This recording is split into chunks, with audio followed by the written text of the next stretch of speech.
sont garantis. C'est Crime Story maintenant. Les rendez-vous d'Alfred Hitchcock, racontés par Serge Souvian. Aujourd'hui, le club athanasien d'Edward Holmes.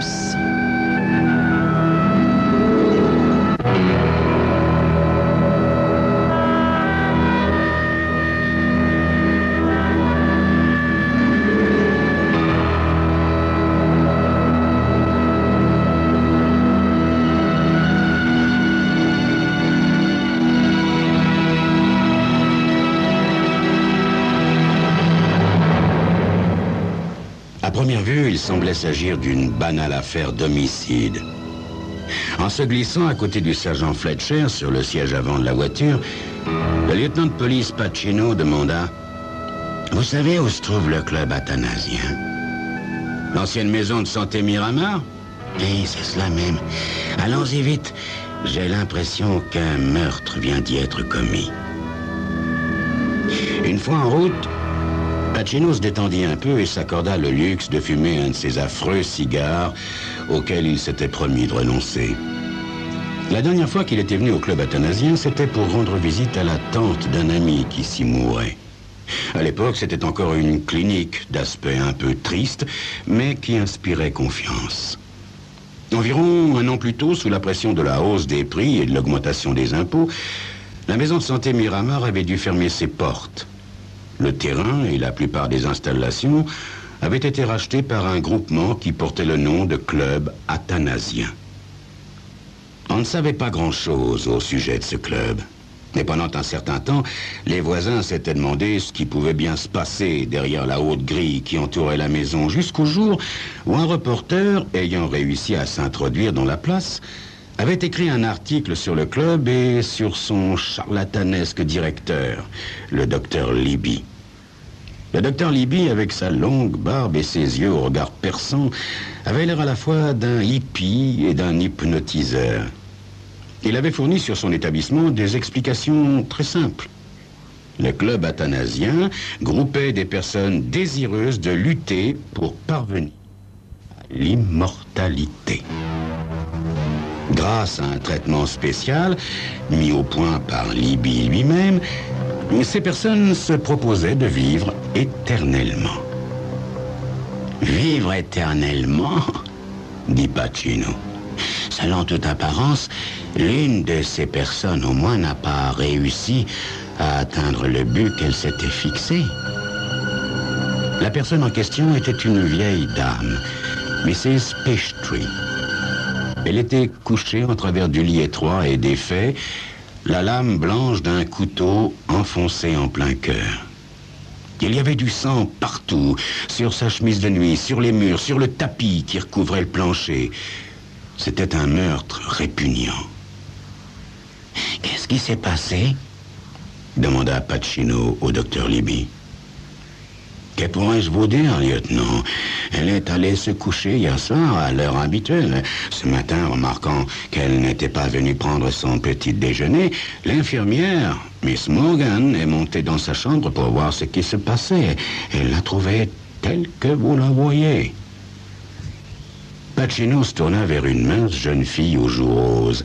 Elle portait un uniforme bien amidonné et d'un blanc immaculé. C'était la première personne de moins de 60 ans qu'il rencontrait depuis son arrivée. « Vous êtes Miss Morgan? Avez-vous quelque chose à ajouter à cette déclaration? »« Non, lieutenant. Je l'ai trouvée comme elle est, là. J'ai tout de suite appelé Dr. Libby. » Avait-elle des ennemis ici, docteur? Oh, lieutenant, est-ce qu'une douce vieille dame de 78 ans peut avoir des ennemis? Docteur, où pourrions-nous aller pour avoir un petit entretien? Dans mon bureau, lieutenant. Tenez, c'est par ici, suivez-moi. Docteur Libby, je ne vois pas votre diplôme de médecin qui devrait être accroché au mur. Ah, c'est que je ne suis pas docteur en médecine, lieutenant, mais docteur en métaphysique. J'ai obtenu mon diplôme en Autriche, juste avant la guerre. Cependant, je possède une très grande connaissance des mots qui peuvent atteindre le corps humain. Mes études m'ont depuis longtemps amené à conclure que l'immortalité sur Terre est la condition naturelle du corps et que la mort dans sa laideur ne doit pas être tolérée plus longtemps. Combien de patients avez-vous ici, docteur? Demanda Pacino.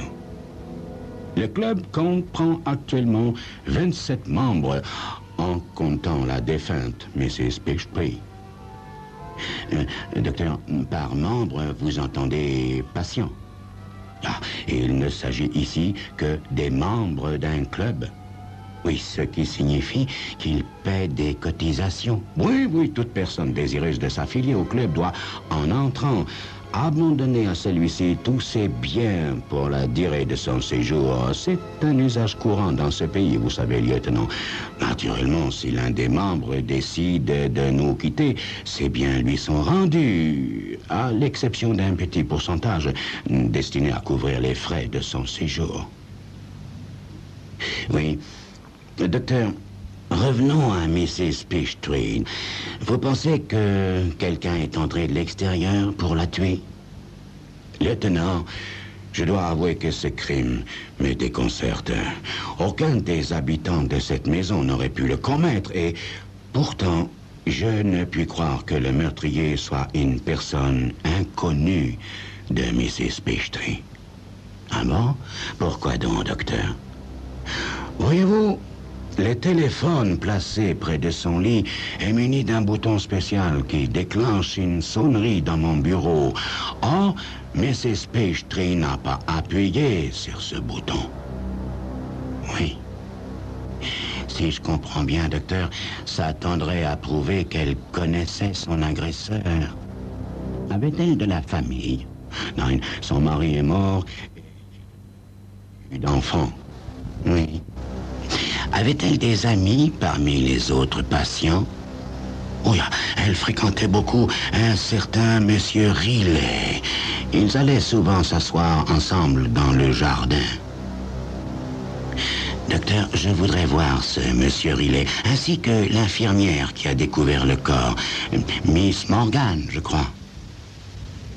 Sur ces mots, Pacino retourna dans la chambre où il avait laissé le sergent Fletcher. On avait emporté le corps, mais il restait du sang. Beaucoup de sang. Rien à signaler, Fletcher? Ah bah si, lieutenant, je voulais justement vous voir au sujet de Mrs. Peachtree. Savez-vous qu'elle était la veuve de l'ancien maire de la ville? Il y a longtemps de ça? Oh, une vingtaine d'années, lieutenant. Mais je pense tout de même que ça pourrait nous fournir une piste. Oui. Suivez-la, sergent. Voyez s'il peut s'agir d'une rivalité politique ou autre chose du même genre. Je crois me rappeler que le nom de Peachtree a été associé à un scandale qui remonte assez loin. Pacino regarda le lit et le sang et se dit que, pour tuer d'une façon aussi barbare, il fallait éprouver beaucoup de haine ou de frayeur. David Riley était un petit homme mince aux cheveux blancs. Monsieur Riley, le docteur Libby m'a dit que vous étiez le meilleur ami de Mrs. Peachtree dans cette maison. Pouvez-vous me dire quelle sorte de femme elle était? Oh, une femme charmante, lieutenant. Est-ce qu'elle gardait de l'argent dans sa chambre? Ou seulement quelques menus monnaies pour acheter des bonbons ou s'offrir une petite gâterie quand nous allions en ville? C'est le club qui pourvoit à tous nos autres besoins. Oui. Monsieur Riley, l'espérance de l'immortalité vaut-elle qu'on abandonne tous ces biens? Je vais vous avouer sous le sceau du secret que je ne crois pas un mot de ce que raconte ce charlatan de Dr. Libby, lieutenant. En ce qui me concerne, je suis venu en visiteur et l'endroit m'a plu, mais j'ai l'impression qu'il ne me plaira plus autant désormais. Il se pourrait que je m'en aille bientôt. Ma chère Hélène me manque déjà terriblement. Monsieur Riley, quel genre de traitement applique le docteur Libby? Oh, une piqûre de vitamines tous les après-midi, un peu d'exercice, des lectures édifiantes le soir, c'est tout. C'est avec ça qu'il possède ses patients. Monsieur Riley, les membres du club sont-ils riches? Oh, vous savez, lieutenant, les pauvres n'ont pas envie de vivre éternellement. Pour ce qui concerne Libby, je ne veux pas dire que son traitement ne vaille absolument rien, mais il joue sur du velours, voyez-vous, car il n'accepte que les gens riches qui semblent en bonne santé. Il gère leurs biens et vit sur l'intérêt de leur argent. Combien lui remettent les membres du club? En moyenne, 20 000 $ par tête, et certains apportent même beaucoup plus que cela. L'immortalité est chère de nos jours, lieutenant. Monsieur Riley, ceux qui partent, reprennent-ils leurs fonds? Oui. Et ceux qui meurent? Personne ne meurt, lieutenant. Ah oui, c'est vrai, j'oubliais. Qui a tué Mrs. Peachtree, monsieur Riley? Je n'en ai pas la moindre idée, lieutenant. Si j'ai bien compris, Hélène a été frappée à l'aide d'un couteau de cuisine. Si ce couteau provient de la cuisine du club, cela peut donner à penser qu'elle a été tuée par l'un des membres. Oui. Recevait-elle des visites régulières, monsieur Riley? Oui. Celle d'un ami de son défunt mari. Il venait souvent la voir le dimanche. Vous rappelez-vous son nom? Oui, lieutenant. Monsieur Carter. Monsieur Carter, le maire? Oui, lieutenant. Le maire actuel. Après avoir pris congé de Riley, Pacino se fit conduire au commissariat. Là, il relata à Fletcher tout ce qu'il avait appris au club. « Oh, lieutenant, vous pensez tout de même pas que M. Carter soit le criminel ?» dit Fletcher. « Vous le voyez, se glissant la nuit dans le jardin, pénétrant dans la maison sans être vu, allant chercher le couteau à la cuisine et montant dans la chambre de Mrs. Peachtree pour la tuer ?» Sur son bureau, Pacino trouva le rapport d'autopsie. Un seul coup de couteau porté droit au cœur avait tué Hélène Peachtree et l'arme était restée dans la blessure. Selon l'estimation du médecin légiste, la mort remontait à 4 heures du matin environ. On ne relevait aucune trace de lutte et le corps ne portait aucune contusion. Ce fut seulement le lendemain matin que Pacino réussit à avoir un rendez-vous avec monsieur le maire. Le maire, Carter, était assis à sa table de travail. C'était un homme d'une 60aine d'années, bon orateur et probablement d'une intégrité exemplaire. « Asseyez-vous donc, lieutenant. » Monsieur le maire, j'ai appris que vous connaissiez Mrs. Peachtree, la vieille dame qui vient d'être assassinée. Oui, en effet, j'ai très bien connu son défunt mari. Et à la mort de celui-ci, j'ai été amené à donner à sa veuve quelques conseils d'ordre financier. Monsieur le maire, on m'a dit que vous lui rendiez visite tous les dimanches. Oui, la pauvre femme n'avait plus que moi au monde, lieutenant, et en souvenir de son mari, je ne pouvais pas l'abandonner. Monsieur le maire, n'y a-t-il rien dans le passé qui puisse nous éclairer sur le mobile de ce meurtre? Mrs. Peachtree ne vous a-t-elle jamais laissé entendre qu'elle craignait pour sa vie? Mrs. Peachtree redoutait la vieillesse, lieutenant, et c'est pour cela qu'elle s'était affiliée au club athanasien.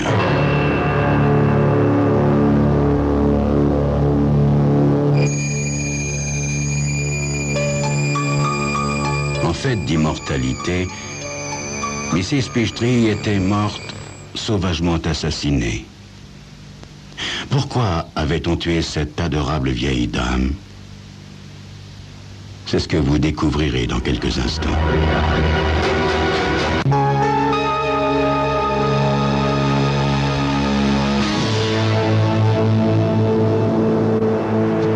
retour au club, Pacino interroge Miss Morgan, l'infirmière qui avait découvert le corps.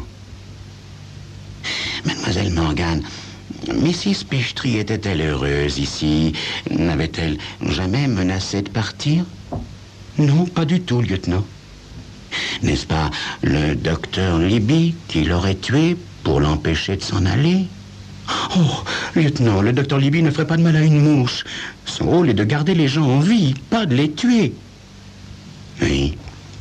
Et monsieur David Riley, ils étaient très amis, Mrs. Peachtree et lui. On ne tue pas ses amis, lieutenant. Mademoiselle Morgan, saviez-vous que Mrs. Peachtree recevait tous les dimanches la visite d'un monsieur? Oui, lieutenant, c'était monsieur le maire. Ah. Avez-vous jamais assisté à une dispute ou à une discussion entre Mrs. Peachtree et le maire? Oh, certainement pas, lieutenant. Mrs. Peachtree était une vieille dame très douce. Jamais elle n'élevait la voix. Le docteur Libby entra dans la pièce. « Lieutenant, on vous demande au téléphone. Il paraît que c'est urgent. » Pacino se leva et suivit le docteur Libby dans le couloir menant à son bureau. « Dites-moi, docteur, comment les autres patients ont-ils pris ce drame? » Oh, mieux qu'on aurait pu s'y attendre, lieutenant. Ils sont tous convaincus que le crime a été commis par quelqu'un de l'extérieur, un cambrioleur, par exemple. Mais voyons, docteur, rien n'a été volé. Ah, peut-être que, effrayé par son acte, le cambrioleur s'est enfui avant de pouvoir emporter quoi que ce soit, hein, lieutenant. Docteur Libby, qu'allez-vous faire de tout l'argent de Mrs. Peachtree? Cet argent sera versé à une œuvre charitable, lieutenant, comme Mrs. Peachtree en avait formulé le souhait. Vous devez bien comprendre que je ne veux réaliser pour mon compte personnel aucun profit financier. Oui, bien sûr, docteur, bien sûr. L'administration de ce club est pour vous une sorte de religion, n'est-ce pas? Parfaitement, lieutenant, et je vous prierai de ne pas me parler sur ce ton ironique, s'il vous plaît. Et, furieux, Libby sortit du bureau en claquant la porte. Pacino prit le récepteur téléphonique qui attendait. Allô, oui? Allô, lieutenant, Fletcher à l'appareil. Lieutenant, j'ai déterré une vieille histoire, un scandale qui remonte à l'époque où Auguste Peachtree, le mari de la victime, était le maire de la ville, et dans lequel Carter, le maire actuel, et Hélène Peachtree pourraient bien être compromis. Voilà l'histoire. À cette époque, Hélène Peachtree avait un frère qui dirigeait une affaire de camionnage et dont l'associé n'était autre que Carter, le maire actuel. L'affaire était l'une des plus importantes de la région et quand les camions municipaux avaient besoin de réparation, il leur arrivait d'en louer à la ville pour le ramassage des ordures. Et c'est là que le scandale a éclaté. En effet, il faisait payer à la ville beaucoup plus qu'il n'aurait dû et il faisait de fausses factures. Sur ces entrefaites, le frère d'Hélène Peachtree est mort et c'est sur lui qu'on a rejeté la faute. Et Carter, lui, n'a jamais été inquiété. Pacino était perplexe. Sergent, nous voilà revenus à l'hypothèse du maire s'introduisant de nuit dans la maison, un couteau à la main. J'avoue que je n'arrive pas à y croire. Vous avez bien travaillé, sergent. Maintenant, tout ce qu'il me reste à faire, c'est de découvrir d'ici demain l'assassin d'Hélène Peachtree. Pacino raccrocha, se cala confortablement dans son vieux fauteuil, alluma un de ses affreux cigares et se mit à réfléchir. Le lendemain matin, Pacino retourna au club athanasien. Elle s'approcha du banc sur lequel David Riley s'était assis pour lire son journal au soleil.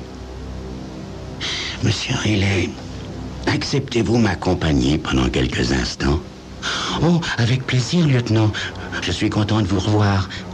Où en est votre enquête? »« Je vais la clore aujourd'hui même, monsieur Riley. »« Vous savez donc qui a tué Hélène, lieutenant? Je crois que oui, monsieur Riley.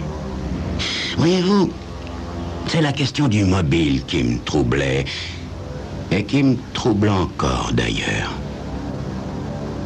Je vous souhaite une bonne journée, monsieur Riley. Pacino laissa le vieil homme à ses pensées et se dirigea vers Miss Morgan. Mademoiselle Morgan, en entrant dans la chambre de Mrs. Peachtree le jour du meurtre, j'ai remarqué que votre uniforme était d'un blanc immaculé, alors que toute la pièce était éclaboussée de sang. Comment se fait-il qu'il n'y ait pas eu de tache sur votre bel uniforme? Je n'ai touché à rien, lieutenant. Encore, j'ai poussé un cri et j'ai aussitôt appelé le docteur Libby. Avez-vous découvert le meurtrier, lieutenant? Pacino tenait son regard fixé sur les roses rouges du parterre. Ces roses rouges lui rappelaient le sang, tout ce sang répandu. Il ne parut pas entendre cette dernière question. Je vous demande si vous avez découvert le meurtrier, lieutenant. Oui, mademoiselle. Je crois l'avoir découvert. Le docteur Raymond Libby regardait par la fenêtre quand Pacino entra dans son bureau. Il se retourna avec un sursaut, puis se détendit et demanda « L'enquête est-elle terminée, lieutenant ?» « Je crois bien que oui, docteur. Je ne peux vraiment pas admettre que quelqu'un ait pu vouloir tuer cette sympathique vieille dame. » Moi non plus, docteur. Je n'arrivais pas à l'admettre. Je ne voyais aucun mobile à ce meurtre. Je ne voyais qu'une vieille dame morte dans une chambre éclaboussée de sang. Il y avait tellement de sang, docteur. Trop de sang, en fait. Que voulez-vous dire, lieutenant? Que personne n'a tué Hélène Peachtree, docteur. Qu'il n'y avait pas de meurtrier. C'est vous-même, docteur Libby, qui avez plongé ce couteau dans la poitrine de Mrs. Peachtree quelques moments après que celle-ci soit morte d'une banale rupture d'anévrisme. Voilà qui sera difficile à prouver, lieutenant. Non, docteur, non, pas tellement difficile, si l'on se souvient de tout ce sang répandu.